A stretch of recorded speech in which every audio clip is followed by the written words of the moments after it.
قال الله تبارك وتعالى في القرآن المجيد والفرقان الحميد أعوذ بالله من الشيطان الرجيم بسم الله الرحمن الرحيم ولن ترضى عنك اليهود ولا النصارى حتى تتبع ملتهم وقال الله تعالى في مقام آخر يا أيها الذين آمنوا لا تتخذوا اليهود والنصارى أولياء بعضهم أولياء بعض ومن يتولهم منكم فإنه منهم إن الله لا يهدي القوم الظالمين وقال النبي صلى الله عليه وسلم لا تشد الرحال إلا إلى ثلاثة مساجد مسجد الحرام ومسجد النبوي الشريف ومسجد الأقصى أو كما قال عليه الصلاة والسلام.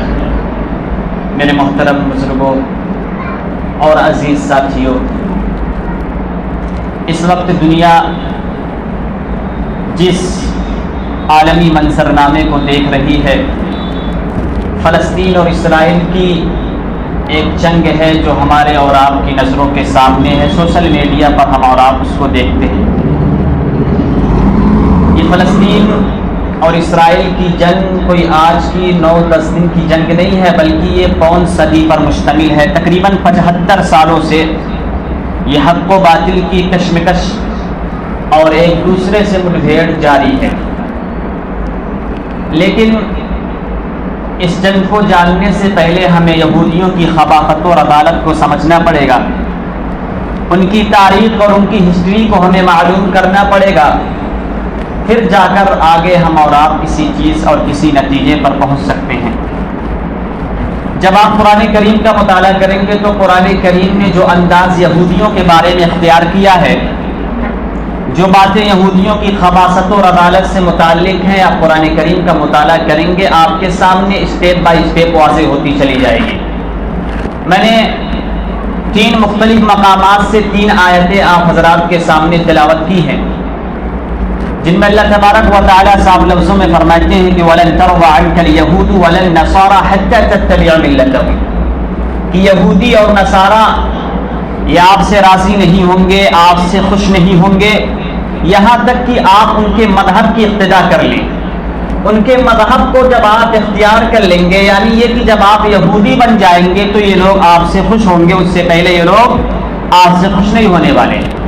یہ اللہ تبارک و تعالیٰ فرما رہا ہے، جو ماضی حال اور مستقبل کی خبر رکھتا ہے، جو انسان کے دلوں کے اندر کی باتوں کو جاننے والا ہے، جو وہ کرتا ہے وہ بھی جانتا ہے، جو وہ کرنے والا ہے وہ بھی جانتا ہے. دوسرے مقامات پر اللہ تبارک و تعالیٰ نے فرمایا یا ایھا الذین آمنوا لا تتخذوا اليهود والنصارى اولیاء، کہ اے ایمان والو یہودی اور نصارہ کو اپنا دوست نہ بناؤ. بعضهم اولیاء بعض، یہ آپس میں ایک دوسرے کے دوست ہیں، یہ تمہارے دوست نہیں ہو سکتے. وَمَن يَتَوَلَّهُم مِّنكُمْ فَإِنَّهُ مِنْهُمْ، جو شخص ان سے دوستی رکھے گا، جو شخص ان سے محبت کرے گا، جو شخص ان کو چاہے گا، قرآن کی زبان میں کہا جائے تو وہی میں سے ہے. ان اللہ لا يهدي القوم الظالمین، کہ اللہ تبارک و تعالی ظالم قوم کی ہدایت نہیں کرتا، ظالم قوم کی رہنمائی نہیں کرتا. یہ قرآن کریم بیان کرتا ہے. بلکہ یہودی کو تو اسلام اور مسلمان کا سب سے بڑا دشمن کہا گیا ہے قرآن کی زبان میں. لَتَجِدَنَّ أَشَدَّ النَّاسِ عَدَاوَةً لِلَّذِينَ آمَنُوا الْيَهُودَ وَالَّذِينَ أَشْرَكُوا. لام یہ تاکید کا صیغہ ہے، نون یہ بھی تاکید ہے، یعنی ڈبل تاکید. ضرور بھی ضرور تم ایمان والوں کے لیے یہودیوں کو سخت ترین دشمن پاؤ گے. یہودی جو ہے یہ اسلام کا سب سے بڑا دشمن ہے. والذین اشرکوا، قرآن کریم اس کے بعد بیان کرتا ہے کہ اور وہ لوگ ہیں جنہوں نے شرک کیا ہے، جو مشرک ہیں، جو کافر ہیں، جو ہندو ہیں اپنی زبان میں ہم کہتے ہیں. اول نمبر پر اسلام کا جو سب سے بڑا دشمن ہے قرآن کی زبان میں کہا جائے وہ یہودی ہے. اس کے بعد جو اسلام کا دشمن ہے وہ شرک کرنے والا ہے، وہ کافر اور مشرک ہے. اس آیات مبارکہ سے آپ اندازہ لگا سکتے ہیں کہ یہودی کی خباثت اور رذالت کے متعلق قرآن کریم کن چیزوں کا انتخاب کرتا ہے اور کیسے ان کے بارے میں بتلاتا ہے. اسرائیل آپ حضرات کو معلوم ہونا چاہیے کہ حضرت یعقوب علیہ السلام کا لقب تھا، اور بنی جو ہے یہ ان کے بیٹے کا تھا. ان کے 12 بیٹے تھے. اس سے پہلے آپ کو آگے بڑھنا ہوگا، حضرت ابراہیم علیہ نبینا وعلیہ الصلوۃ والسلام کے دور میں آنا ہوگا.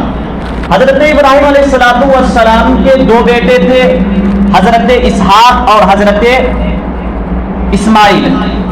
حضرت ہاجرہ سے حضرت اسماعیل تھے اور حضرت سارہ سے حضرت اسحاق تھے. دونوں کا سلسلہ الگ الگ چلا ہے. حضرت اسماعیل سے جو سلسلہ چلا ہے اس میں صرف ایک نبی آئے ہیں، وہ ہے جناب محمد رسول اللہ صلی اللہ علیہ وسلم. حضرت اسماعیل اور آپ کے درمیان میں کوئی نبی نہیں آیا ہے. اور حضرت اسحاق سے 2 دور چلا ہے، حضرت عیسیٰ پر جا کر اختتام پذیر ہوتا ہے. اس میں تقریباً 70,000 انبیاء کرام مبعوث کیے گئے اور سب کے سب اسی فلسطین کے اندر، اسی شہر قدس کے اندر آئے ہیں، جن کا تذکرہ قرآن کریم کرتا ہے سبحان الذی اسری بعبدہ لیلا من المسجد الحرام الی المسجد الاقصی الذی بارکنا حولہ لنریہ من آیاتنا انہ هو السمیع البصیر. بابرکت ہے وہ ذات جو اپنے بندے کو راتوں رات لے گئی ہے. اس آیت مبارکہ میں سفر معراج کا تذکرہ کیا جا رہا ہے. آپ علیہ الصلوۃ والسلام کو حضرت جبرائیل جب براق پر لے کر گئے ہیں تو سب سے پہلے جو آپ نے رکے ہیں وہ نبیوں کی امامت کرائی ہے، وہ اسی بیت المقدس کے اندر، اسی مسجد اقصی کے اندر، جس کا تذکرہ قرآن کریم کرتا ہے. تو میں عرض کر رہا تھا حضرت ابراہیم سے 2 سلسلہ چلا ہے، ایک حضرت اسماعیل سے چلا ہے اور ایک حضرت اسحاق سے. حضرت اسماعیل کے جو سلسلہ چلا اس میں کوئی نبی نہیں آیا ہے سوائے تاجدار انبیاء جناب محمد رسول اللہ. لیکن حضرت اسحاق سے جو سلسلہ چلا ہے وہ حضرت اسحاق کے بیٹے ہیں حضرت یعقوب، حضرت یعقوب کے بیٹے ہیں حضرت یوسف. پھر یہ سلسلہ چلا ہے یہاں تک کہ انہی میں 70,000 انبیاء کرام آئے ہیں. اور وہ مسجد اقصی اور وہ سرزمین نہایت بابرکت ہے، بلکہ وہ زمین نہیں بلکہ اس کے ارد گرد کے علاقے بھی بابرکت ہیں، جس کا قرآن الذی بارکنا حولہ، ہم نے اس کے ارد گرد بھی برکت رکھی ہے. یہ انبیاء کی سرزمین ہے، یہ انبیاء کا گڑھ رہا ہے. قرآن کریم حضرت ابراہیم کی جب عراق سے ہجرت کا واقعہ بیان کرتا ہے وَنَجَّيْنَاهُ وَلُوطًا إِلَى الَّذِي بَارَكْنَا إِلَى الْأَرْضِ الَّتِي بَارَكْنَا فِيهَا لِلْعَالَمِينَ. قرآن کریم کہتا ہے کہ ہم نے سے حضرت ابراہیم اور حضرت لوط کو اس سرزمین کی طرف ہجرت کرنے کا حکم دیا تھا جس میں ہم نے عالمین یعنی دنیا جہان والوں کے لیے برکت رکھی. تو یہ انبیاء کی سرزمین ہے جس پر آج خونریزی کی جا رہی ہے، جس پر ظلم و ستم کے پہاڑ توڑے جا رہے ہیں، گھروں کو تباہ و برباد کیا جا رہا ہے، بچوں کو یتیم کیا جا رہا ہے، عورتوں کو بیوہ کیا جا رہا ہے. اور میں نے جیسا کہ عرض کیا کہ یہ داستان کوئی 8-10 دن کی داستان نہیں ہے، بلکہ یہ داستان پون صدی تقریباً 75 سالوں پر محیط ہے. اسرائیل یہ کوئی ریاست یہ سن 1948 کے اندر بنی ہے. جب برطانیہ جب جنگ عظیم ختم ہوئی ہے اور سلطنت عثمانیہ کا زوال ہوا ہے، اس کے بعد سے اسرائیل کے جو ہم نوا تھے اس وقت جرمنی اور برطانیہ کے درمیان جنگ چھڑی تھی. اس میں جرمنی کو ہار ملی تھی، برطانیہ مغلوب نہیں ہوا تھا بلکہ غالب ہو گیا تھا، جس کے بعد سے اس نے یہ اقوام متحدہ کے اندر ایک قرارداد پاس کی اور اس میں پاس یہ کیا گیا کہ فلسطین کے حصے کو 2 حصوں میں تقسیم کر دیا جائے. ایک حصہ عرب کو دے دیا جائے، اس میں فلسطینی شہری رہیں گے، دوسرے حصے کو اسرائیل کو دے دیا جائے. اس وقت کے نقشے کے حساب سے 14 مئی 1948 کو یہ ریاست بنائی گئی تھی اور اسرائیل کو تقریباً اس زمین میں سے 5% حصہ دیا گیا تھا، یعنی 95% فلسطین کے پاس تھا. لیکن رفتہ رفتہ یہودی انہیں مکاری میں آتے گئے، جیسا کہ میں نے عرض کیا انبیاء کرام کے دور میں بھی مکاری کیا کرتے تھے. اس مکاری سے پھیلتے پھیلتے آج حال یہ ہو گیا ہے کہ یہودی وہاں پر 90% ہو گئے. ساری زمینیں ان کے قبضے میں ہیں اور مسلمانوں کے قبضے میں صرف 10% زمین ہے جس کی لڑائی وہ لڑ رہے ہیں. اور آج سے لڑائی نہیں لڑ رہے، ایک 75 صدی سے لڑائی 75 سالوں سے لڑ رہے ہیں اور اپنے خونوں کا نذرانہ پیش کر رہے ہیں. اس وقت دنیا خاموش ہے. اگر ان کا کوئی انسان مارا جاتا ہے، میں کہتا ہوں اگر ایک کتا مارا جاتا ہے تو امریکہ سے لے کر یورپ تک، اٹلی سے لے کے فرانس تک ساری انسانی حقوق کی تنظیمیں جاگ اٹھتی ہیں. آپ دیکھیں گے ڈیبیٹ پر ڈیبیٹ ہونے لگتی ہے. عالمی میڈیا، ملکی میڈیا ان کے ہمنواؤں کا چرچا کرنے لگتا ہے، لیکن جب اس قدر مسلمانوں کی خوریزی کی جاتی ہے، مسلمانوں کا قتل عام کیا جاتا ہے، تو عالم اسلام تو خاموش سے دیگر انسانی حقوق کی بات کرنے والے ابھی دل کے اندر چھپ گئے۔ یہ دنیا اسلام اور مسلمانوں کو مٹانے کے در پر ہے، لیکن اسلام جو ہے ہمیشہ رہنے والا دین ہے۔ آپ حضرات کو معلوم ہے یہ یہودی کبھی بھی مسلمانوں کے دوست نہیں ہو سکتے ہیں۔